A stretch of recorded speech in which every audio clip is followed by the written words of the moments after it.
안녕하세요. 대법무관입니다. 2023년 제12회 변호사시험 형사법 선택형 기출문제 풀이입니다. 문 7번 부작위범에 관한 설명. 자, 역시 실전에서처럼 풀겠습니다. 동그라미 1. 일정 기간 내에 잘못된 상태를 바로잡으라는 행정청의 지시. 이걸 이행하지 않았다. 뭘 하지 않았다는 것을 구성요건으로 하는 범죄. 이거는 진정 부작위범 맞습니다. 부작위범 개념은 다 아시죠? 쉽게 말해서 작위는 하는 것, 부작위는 안 하는 것이죠. 일단 쉽게 말해서 세상에는 뭘 해서 문제되는 게 있고요. 거꾸로 뭘 안 해서 문제되는 게 있습니다. 그쵸? 세상에는 다 그렇죠. 이치가 그렇습니다. 원래 보통 범죄를 생각하면 뭘 해서 문제되는 겁니다. 하지 말라는 거를 하기 때문에 처벌하죠. A 행위를 하지 말라라고 금지해놓고 그걸 위반해서 이걸 하면 A를 하면 처벌합니다. 예를 들어서 국가는 사람을 죽이지 말아라 라고 금지하고 그걸 위반해서 사람을 죽이면 처벌을 하는 거죠. 뭘 해서 처벌하니까 작위범이라고 합니다. 살인죄는 자기법이죠. 보통 범죄들은 다 자기범에 해당됩니다. 근데 어떤 범죄는 거꾸로 하라는 걸 안 해서 처벌하기도 합니다. 그 A 행위를 하라고 명령하고 국가가 A 행위를 하라고 국가가 명령했는데 그걸 위반해서 안 해서 A 행위를 안 해서 처벌하는 거예요. 예를 들어서 남의 집에서 나가라고 요구를 받으면 나가는 행위를 해야 됩니다. 국가는 퇴거를 하라고 명령을 하고 있는 거예요. 만약에 그런 상황에서는. 근데 그걸 위반해서 퇴거 안 하고 있다.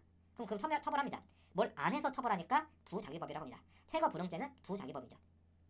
부자기법은 자체가 다시 두 종류로 나눠요. 다 알고 계시죠? 진정한 부자기범과 부진정한 부자기범입니다. 진정 부자기범은 아까 예시한 퇴거 불응죄 같은 거예요. 조문에서 뭘 해야 한다라고 하고 그걸 안 하고 위반하면 뭘 안 하고 있으면 처벌하는 거죠. 조문 자체에서 뭘 안 하면 처벌한다? 이런 식으로 되어 있습니다. 진정 부자기범은 조문 자체에서 부작위를 하면 처벌한다. 뭘 안 하고 있으면 처벌한다. 이런 식으로 되어 있고요.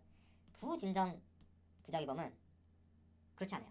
일반적인 범죄들입니다. 일반적인 범죄들을 부작위를 통해서 실현하는 경우예요. 예를 들어서 살인죄는 원래 자기범이잖아요. 그런데 그 살인죄를 작위가 아니라 부작위를 통해 실현하는 겁니다.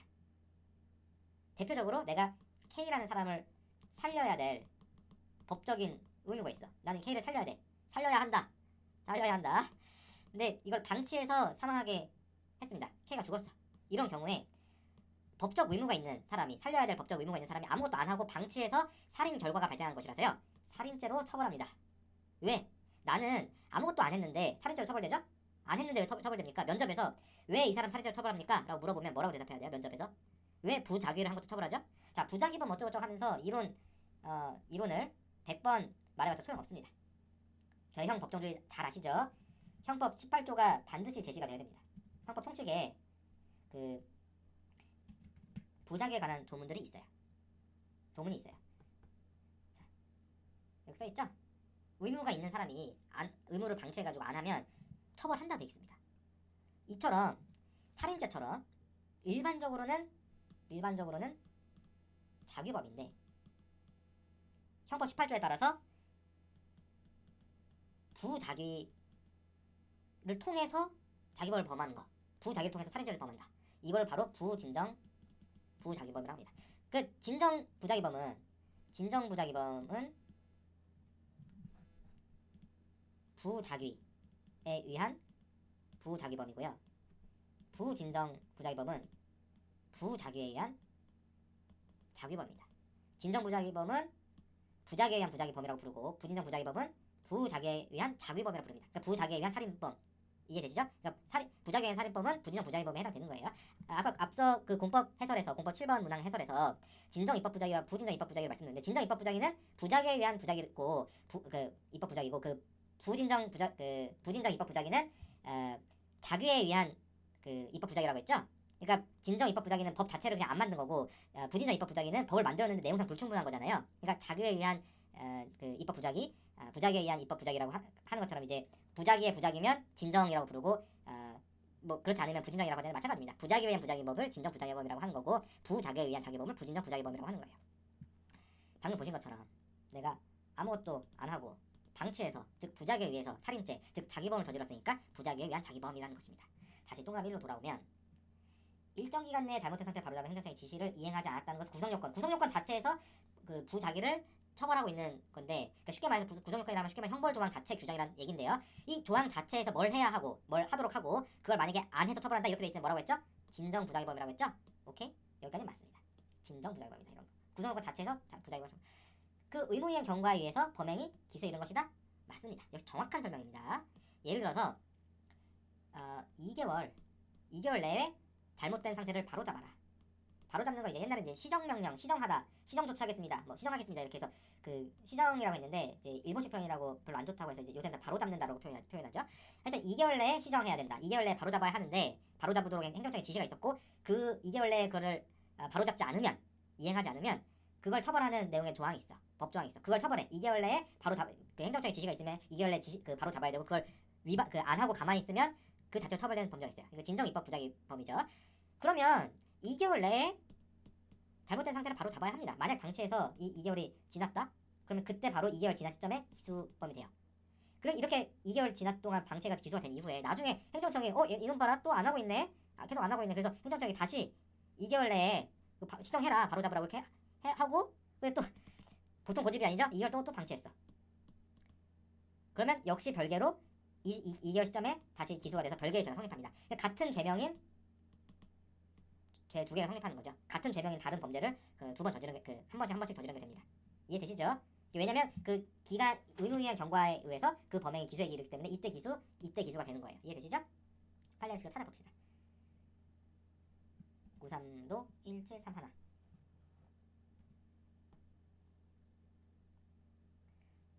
판결 요지 진정 부작위 문제 기소 시기.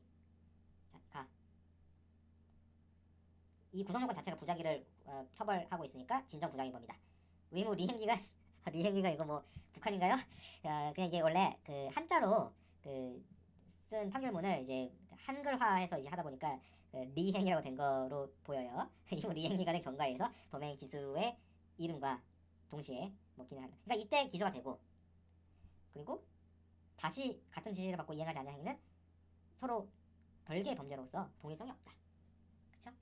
보통 양립이 가능하면 이제 별개의 사건으로 봐요. 이벤트 자체가 양립이 불가능해야지 이제 동일한 사건 이벤트고 양립이 가능하면 서로 다른 사건이라고 봅니다. 이벤트가 좀 철학적이고 수학적인 얘기인데 좀 이렇게 비유적으로 표현하자면 슈퍼맨과 클라크 알죠? 이제 영화 슈퍼맨 보면 평소에는 이제 평범한 기자처럼 생활하다가 갑자기 악당이 나타나면 화장실에 들어가가지고 옷 벗고 가슴 찢고 바지 입은 다음에 그 다음에 그 위에 팬티 입고 나타나가지고 이제 적을 물리치잖아요. 슈퍼맨이. 슈퍼맨과 그 기자 클라크가 동일인이에요? 다른 사람이에요? 동일인입니다. 왜? 서로 양립하지 않잖아요. 동시에 같은 장소에 나타날 수 없기 때문에 그래서 양립 불가능하기 때문에 그래서 같은 사람이에요. 다음 2번. 어쨌거나 아까 이제 2개월 방치해서 한번 기수, 또 2개월 방치해서 한번 기수했잖아요. 이 A1과 A2는 서로 양립이 가능하죠. 이때 한번 기수 듣고 이때 한번 기수. 둘 다 범죄를 저지를 수 있는 거잖아요. 이게 양립이 가능하기 때문에 별개 사건이고 실체적 경합 관계 있게 됩니다. 그래서 A1에서 A2로 공소사 변경이 안 돼요. 무슨 말인지 모르겠으면 뭐 나중에 형소법 강의할 때 기초문제 풀이해줄 때 말씀드릴게요. 자, 2번 형법상 방조는 자규에 의해서 정발 실행에 용이하게 하는 경우는 물론 부작위로 인해서 용이하게 하는 경우는 성립한다? 역시 정확한 설명입니다. 방조법은 자규에 의해서도 부작위에 의해서도 방조법이 성립할 수 있다. 그 취지입니다. 84도 1906 판결 봅시다. 판시사항 봐. 은행 지점장이 부하 직원의 범행 사실을 발견하고도 방치했어. 배임을 방치했어. 그럼 방조 그러니까 이런 경우에 당신이 은행 지점장이 무슨 얘기하겠어? 법정에서 나 아무것도 안 했다 이 얘기할 거잖아요. 하지만 아무것도 안 한 부작위에 의해서도 방조범이 성립할 수 있다. 라는 얘기입니다. 형법상 방조는 자기에 의해서 성립할 수 있지만 부작위로 인해서 그러니까 지점장이 위에 있는 보스가 부작위 가만히 있어가지고 그래서 밑에 부하 직원들이 요거를 배임을 했다는 얘기 아니에요. 그러니까 은행 지점장이 범행을 하고 있는 걸 알면서도 그냥 방치했으면 방조범이 성립된다는 얘기입니다. 부작위에 의한 방조범. 이게 진짜 너무 쉽죠? 이 경우에 만약에 형사적으로 문제가 되면 이게 뭐 형사적으로 문제가 됐다, 뭐 문제가 났다, 아니면 여러분들 뭐 판사다, 아니면 검사다, 변호사다, 변호인이다. 자, 그러면 은행 지점장과 부하 직원 중 누구를 먼저 검토해야 됩니까? 제가 20번 넘게 말씀드렸죠. 무조건 정범부터 검토하고 그 다음에 공범을 검토해야 됩니다. 정범 누구예요? 부하 직원들이죠. 부하 직원들은 그냥 자규에 의한 일반 배임죄 정범이 성립해요. 그리고 은행 지점장은 거기에 가담한 사람으로서 알고도 방치했다면 결과적으로 배임을 도와준 셈이 됩니다. 그래서 부작위에 의한 배임 방조가 되죠. 그러니까 원래 배임은 자기범이잖아요. 근데 은행 지점장 입장에서는 부작위에 의해서도 저질렀기 때문에 역시 부진적 부작위범에 해당합니다. 어쨌든 2번은 정확한 설명. 다음 3번 지문. 사기죄의 부작위에 의한 규명은 법률상 고지 의무 있는 자가 상대방 착용을 알면서도 고지하지 않는 걸 말한다? 정확합니다. 사기죄 뭐예요? 사기죄 원래 자기범이죠. 원래 자기범인데 거짓말해서 돈 받으면 처벌하는 거잖아요. 자기를 해서 처벌되는 거잖아요. 근데 부작위에 의해서도 저지를 수 있습니다. 상대방에게 진실될 말을 해야 될 법적 의무가 있는 경우라면 진실된 말을 안 하고 돈을 받는 것 자체로도 처벌이 될 수 있어요. 그러니까 돈 받을 때 거짓 거짓을 말해서 처벌되는 경우가 보통이지만 거꾸로 돈 받을 때 진실을 말하지 않아서 거짓말을 해서 처벌될 수도 있지만 진실을 말하지 않아서 처벌되는 경우도 있을 수 있다는 겁니다. 이것도 부작위에 의한 자기범이죠. 그냥 부진적 부작위범 사례입니다. 물론 진실을 말하지 않고 돈을 받았다는 걸로 사기죄로 처벌하려면요 반드시 진실을 말할 법적 의무가 있어야 됩니다. 왜죠? 왜 진실을 말할 법적 의무가 있는 경우에 한해서만 이 부작위에 의한 사기죄가 성립합니까? 왜? 아까 부작위범에 관한 18조 조항 때문에. 18조 조항 찾아보세요. 저는 안 찾아봅니다. 왜? 나는 조항을 외우고 있기 때문에. 그러면 선생님은 18조 조항을 딸딸이 외우셨나요? 아닙니다. 많이 보고 이해하고 많이 보고 이해하고 많이 보고 이해하고 많이 보고 이해하고 이해했다가 많이 보고 또 보고 봤다 이해하면 그러면 외워지게 돼 있어요. 이해가 중요해요. 반복과 이해가 법 공부의 전부라고 해도 그 과언이 아닙니다. 어쨌든 그 진실을 안 말하고 돈을 받았다는 것으로 사기죄로 처벌하려면 반드시 진실을 말할 법적 의무가 있어야 되고 그 근거는 18조라는 얘기입니다. 대표적으로 물건을 매매하고 물건을 팔고 돈을 주잖아요. 대금 지급할 때 초과 지급하는 경우가 좀 있습니다. 그러니까 3만원짜리 물건을 파는데 그럼 만원짜리 몇 장 주면 돼요? 만원짜리 3장 주면 되잖아요. 근데 실수로 5만원짜리가 하나 들어가지고 7만원 지급했다. 받는 사람도 받을 때부터 뻔히 그거 알고 있었다. 에?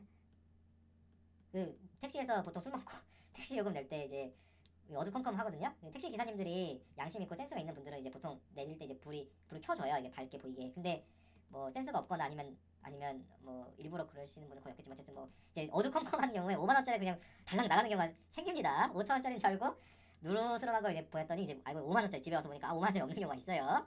어쨌든 이렇게 실수로 초과 지급하는 경우에 뭐 받는 사람이 받을 때부터 처음부터 뻔히 이거 알고 있었다. 이 사람이 초과 지급했다는 걸 받으면서 알고 있었어. 이런 경우는 반드시 매수인이 돈 받는 사람이 돈 받는 사람 매도인이 초과 지급됐다는 걸 상대방에게 알려줄 법적인 의무가 있어요. 이 얘기 안 하고 그냥 먹는다 그럼 사기죄 성립합니다. 부작위에 의한 사기죄죠.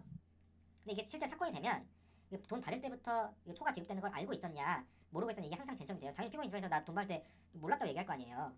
그렇죠? 그리고 검사가 그 부분 증명을 못하면 사기죄는 무죄가 됩니다. 어쨌든 3번 정확한 설명이에요. 다음 4번 부진정 부작위는 자기 의무는 법률행위, 계약, 선행행위, 사회상규, 조리상 자기 의무, 조리상. 그러니까 법령, 계약, 선행행위, 사회상규, 조리 이런 거에 근거해서 법적인 자기 의무가 생기는 경우에도 인정된다? 맞습니다. 정확한 설명이에요.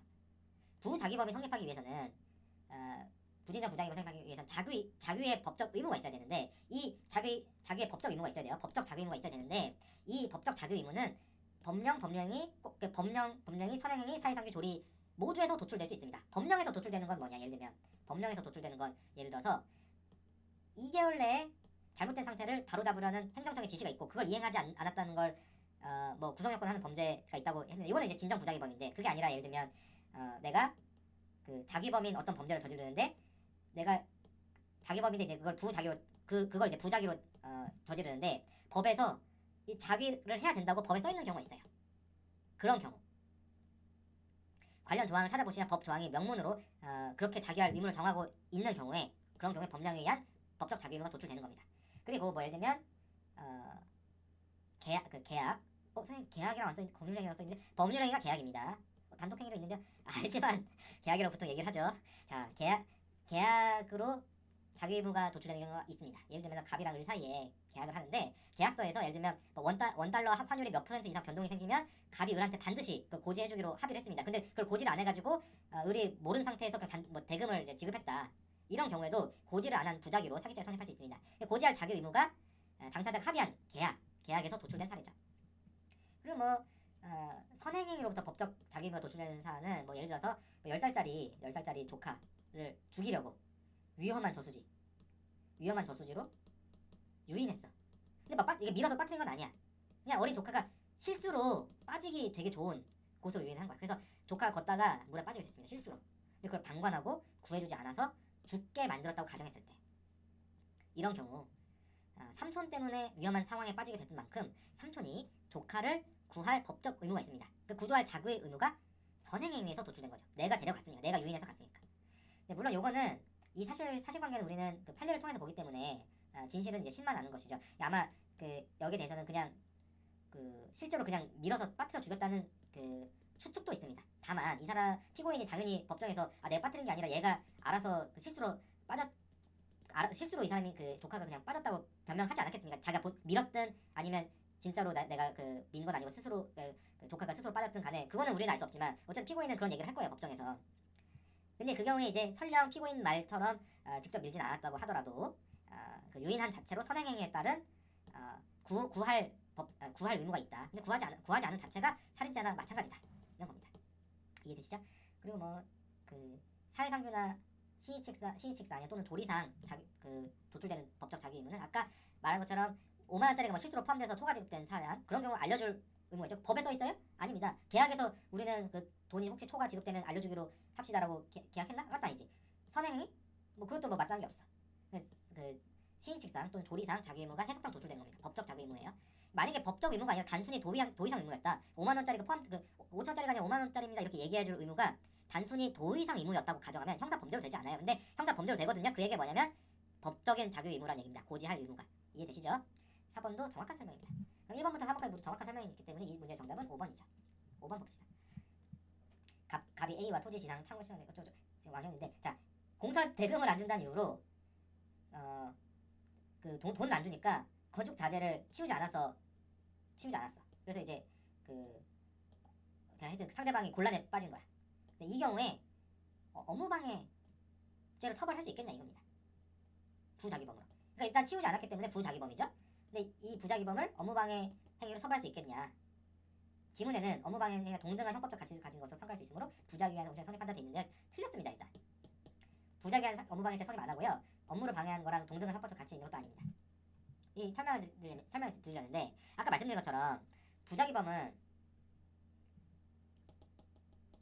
그 진정 부자기범과 부진정 부자기범이 있는데 그 퇴거 불응죄처럼 개별 조항 자체가 구성요건 자체가 어떤 부자기를 처벌한다고 적혀있는 그 진정한 부자기범이 있고, 부자기에 의한 살인죄, 부자기에 의한 사기죄처럼 일반 범죄인데도 불구하고 형법 18조를 근거로 부자기에 의한 자기범을 저질렀기 때문에 처벌하는 부진정 부자기범으로 나뉜다고 말씀드렸잖아요. 근데 부진정 부자기범은 원래는 부자기를 처벌하는 게 아닌데도 불구하고 부자기를 처벌하기 때문에 처벌하는 셈이기 때문에 무분별한 처벌 확장을 방지하기 위해서 성립 범위를 제한을 합니다.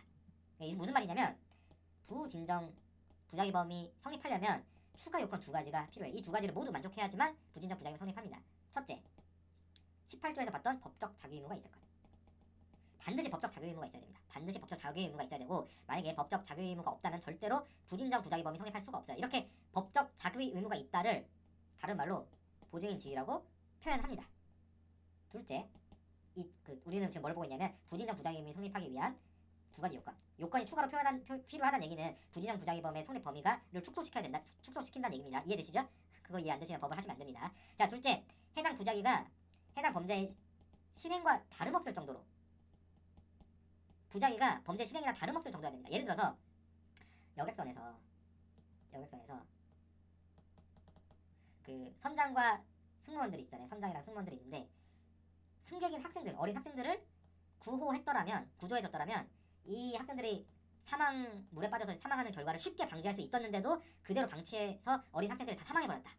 이런 경우, 자, 선장과 승무원들이 구호를 하지 않고 방치했잖아요. 이 방치한 행위는 마치 그 사람을 밀어서 떨어뜨린 것과 죽인 살인 실행과 법적으로 평가할 때 마찬가지라는 얘기입니다. 이런 경우에 방치한 것은 밀어서 죽인 것, 물에 빠뜨려 죽인 것과 법적인 평가가 동등하다. 이렇게 동등해야지만 살인죄로 처벌할 수 있고, 이 세월호 케이스에서는 살인죄와 동등한 그 행위라고 봤어요. 이렇듯 부자기가 범죄 실행과 다름없을 정도여야 한다는 요건이 필요한데, 이것을 우리는 다른 말로 행위 정형의 동가치성, 행위 정형의 행위 정형의 그 동가치성, 정형적인 행위를 할 때 정형이고요. 그 정형적인 행위, 그러니까 사람을 찔러 죽이는 거, 정형적인 행위, 사람 그 업무를 방해하는 거, 이런 정형적인 행위와 같은 가치가 있어야 된다. 그러니까 쉽게 말해서 가만히 있는 게 사람 죽이는 것과 다름없을 정도로 평가돼야 된다는 얘기예요. 이 두 가지가 필요합니다. 부진정 부자의범이 성립하려면, 즉 부자기에 의한 자기범이 성립하려면 첫째, 법적 자기 의무가 있어야 된다. 그 보증의 지위가 있어야 된다. 나아가 부자기가 범죄 실행과 다름없는 것으로 평가돼야 한다. 다시 말해 그 행위 정형의 동가치성이 있어야 된다. 보증의 지위 및 행위 정형의 동가치성이 모두 인정돼야 됩니다. 언제? 부진정 부자의범이 성립하려면. 보증인 지위가 없거나 또는 행위 정형의 동가치성이 없으면 부진정 부자의범 절대로 성립할 수가 없습니다. 판례 찾아볼까요? 2017 도 132 132 둘 하나. 자, 사실상 부자기에 의한 업무방해죄 성립하기 위한 요건. 업무방해죄는 원래 자기범이죠. 다른 사람의 업무를 위력으로 방해하는 경우에 성립하기 때문에 원래 일반적인 범죄, 즉 자기범입니다. 근데 그렇게 업무방해죄와 같은 자기범, 일반 범죄를 이제 부자기로 범하는 경우에 문제된다는 얘기입니다. 그러니까 부자기에 의한 자기범, 즉 부진정 부자기범이 성립하기 위한 요건을 판시하겠다는 뜻이죠. 그 요건은 부자기를 실행행위로서의 자기가 동일시할 수 있을 정도여야 된다. 즉 행위 정형의 동가치성이 필요하다라는 말이죠. 다음 판결지 2. 그 사안입니다. 그러니까 피고인이 일부러 토지에 공사현장 일부러 토지에 쌓아두어서 공사현장을 막았다면, 그러면 업무방해 행위 위력 행사로 볼 수 있겠죠. 그러나 그게 아니라 자신이 원래 그냥 공사를 위해 쌓았던 거를 그냥 치우지 않은 정도다. 이걸 가지고 그 적극적인 방해 행위, 그 업무 방해 행위와 동등한 실행 행위라고 볼 수 없다는 얘기예요. 이해되시죠? 그러니까 3단 논법으로 보면 3단 논법 1. 대전제 2. 소전제 3. 결론에서 대전제 부진정 부자기범이 성립하려면 행위 정형의 동가치성이 필요하다. 소전제 이 사건에서는 이 토지 이 사건에서는 행위 정형의 동가치성이 인정되지 않는다. 따라서 이 사건에서는 부진정 부자기범이 성립하지 않는다. 너무 쉽죠? 그래서 5번은 틀린 질문인데 왜 틀렸냐? 소전제가 틀렸습니다. 동등한 형법적 가치를 가지는 것이 아닙니다. 그래서 결론이 틀려진 겁니다. 성립 안 합니다. 자, 정리하겠습니다. 동그라미 1번 구성요건 맞는 설명이죠. 그 구성요건 자체가 부자기를 처벌하는 것이라서 진정 부자기범이고, 이 기간이 경과한 2달이 지나면 바로 그때마다 기수가 성립합니다. 동그라미 2번 맞는 설명이죠. 자기에 의한 방조와 부자에 의한 방조 모두 성립 가능합니다. 예를 들어서 은행 지점장이 부하 직원들의 배임을 방관한 경우. 동그라미 3번 자, 맞습니다. 법률상 고지 의무가 있는데도 고지 안 하고 돈 받으면 이제 부자에 의한 사기죄, 즉 부진정 부자기범 성립이 가능한 거죠. 다음 동그라미 4번 부진정 부자기범이 성립하려면 법적 자기 의무가 있어야 되는데, 즉 이게 뭐예요? 보증인 지위가 있어야 되는데 법적 자기 의무는 법령, 계약, 선행행위, 사회상규, 조리, 시기칙으로부터 도출될 수 있습니다. 5번 틀렸죠? 부진정 부자기범이 성립하려면 자기와 동일시할 수 있는 부자기, 즉 행위 정형의 동가치성이 필요한데 단순히 자재를 치우지 않은 정도로는 위력 행사라는 업무방해에서 말하는 위력 행사와 동일시할 수 없다라고 본 사례입니다. 이상으로 형사법 7번 풀이를 마치겠습니다. 다음은 민사법 7번 해설하겠습니다.